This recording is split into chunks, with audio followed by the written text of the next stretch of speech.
কত সুন্দর ফুলকপি, দারুণ হয়েছে ফুলকপি। শীতে ফুলকপি, শীতের বাঁধাকপি কত সুন্দর লাগছে, পদ্ম ফুলের মতো ফুটে আছে।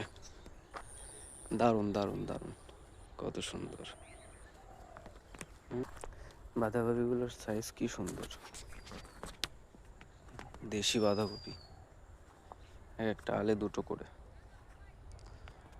ফাইন লাগছে। এই যে চাষিরা এত কষ্ট করে ফুলকপি বাঁধাকপি লাগায়, এরপরে যদি চাষিরা দাম না পায় তাহলে চাষিদের কষ্টের শেষ আছে? বলো দেখি বন্ধুরা, কত কষ্ট করে চাষ করে চাষিরা। আজকেই জল দিয়েছে, এমন জল দিয়েছে 7 দিন আর জল দিতে হবে না।